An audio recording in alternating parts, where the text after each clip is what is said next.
Les Actes des Apôtres, chapitre 23.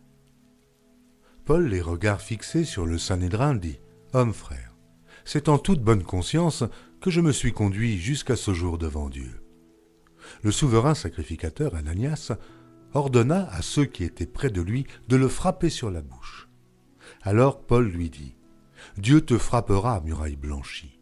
Tu es assis pour me juger selon la loi, et tu violes la loi en ordonnant qu'on me frappe. » Ceux qui étaient près de lui dirent « Tu insultes le souverain sacrificateur de Dieu. » Et Paul dit « Je ne savais pas, frère, que ce fût le souverain sacrificateur, car il est écrit « Tu ne parleras pas mal du chef de ton peuple. » Paul, sachant qu'une partie de l'assemblée était composée de Sadducéens et l'autre de pharisiens, s'écria dans le Sanhédrin « Hommes frères, je suis pharisien, fils de pharisien.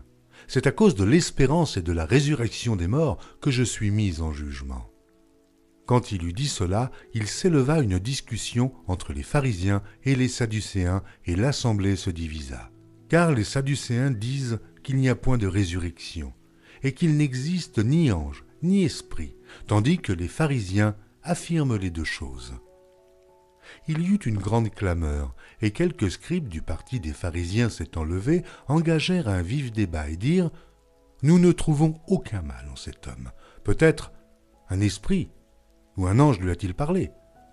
Comme la discorde allait croissant, le tribun, craignant que Paul ne fût mis en pièces par ces gens, fit descendre les soldats pour l'enlever du milieu d'eux et le conduire à la forteresse. La nuit suivante, le Seigneur apparut à Paul et dit « Prends courage, car de même que tu as rendu témoignage de moi dans Jérusalem, il faut aussi que tu rendes témoignage dans Rome. » Quand le jour fut venu, les Juifs formèrent un complot et firent des imprécations contre eux-mêmes, en disant qu'ils s'abstiendraient de manger et de boire jusqu'à ce qu'ils eussent tué Paul. Ceux qui formèrent ce complot étaient plus de 40, et ils allèrent trouver les principaux sacrificateurs et les anciens, auxquels ils dirent « Nous nous sommes engagés avec des imprécations contre nous-mêmes à ne rien manger, jusqu'à ce que nous ayons tué Paul. Vous donc maintenant, adressez-vous avec le Sanhédrin au tribun, pour qu'il l'amène devant vous, comme si vous vouliez examiner sa cause plus exactement, et nous, avant qu'il approche, nous sommes prêts à le tuer. » Le fils de la sœur de Paul, ayant eu connaissance du guet-apens, alla dans la forteresse en informer Paul. Paul appela l'un des centeniers et dit « Mène ce jeune homme vers le tribun, car il a quelque chose à lui rapporter. » Le centenier prit le jeune homme avec lui, le conduisit vers le tribun et dit « Le prisonnier Paul m'a appelé, et il m'a prié de t'amener ce jeune homme qui a quelque chose à te dire. » Le tribun, prenant le jeune homme par la main et se retirant à l'écart, lui demanda « Qu'as-tu à m'annoncer » Il répondit « Les Juifs sont convenus de te prier d'amener Paul demain devant le Sanhédrin, comme si tu devais t'enquérir de lui plus exactement. Ne les écoute pas, car plus de 40 d'entre eux lui dressent un guet-apens et se sont engagés avec des imprécations contre eux-mêmes à ne rien manger ni boire jusqu'à ce qu'ils l'aient tué. Maintenant ils sont prêts et n'attendent que ton consentement. » Le tribun renvoya le jeune homme après lui avoir recommandé de ne parler à personne de ce rapport qu'il lui avait fait. Ensuite, il appela 2 des centeniers et dit « Tenez prêts dès la 3e heure de la nuit 200 soldats, 70 cavaliers et 200 archers pour aller jusqu'à Césarée. Qu'il y ait aussi des montures pour Paul, afin qu'on le mène sain et sauf au gouverneur Félix. » Il écrivit une lettre ainsi conçue.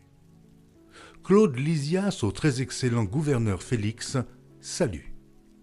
Cet homme dont les Juifs s'étaient saisis allait être tué par eux lorsque je survins avec des soldats et le leur enlevai ayant appris qu'il était romain. Voulant connaître le motif pour lequel ils l'accusaient, je l'amenai devant leur Sanhédrin. J'ai trouvé qu'il était accusé au sujet de questions relatives à leur loi, mais qu'il n'avait commis aucun crime qui mérite la mort ou la prison.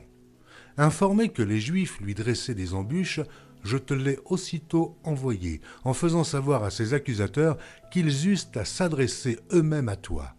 Adieu. » Les soldats, selon l'ordre qu'ils avaient reçu, prirent Paul et le conduisirent pendant la nuit jusqu'à Antipatris. Le lendemain, Laissant les cavaliers poursuivre la route avec lui, ils retournèrent à la forteresse.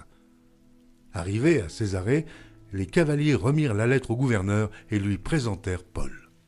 Le gouverneur, après avoir lu la lettre, demanda de quelle province était Paul, ayant appris qu'il était de la Cilicie. « Je t'entendrai, dit-il, quand tes accusateurs seront venus. » Et il ordonna qu'on le gardât dans le prétoire d'Hérode.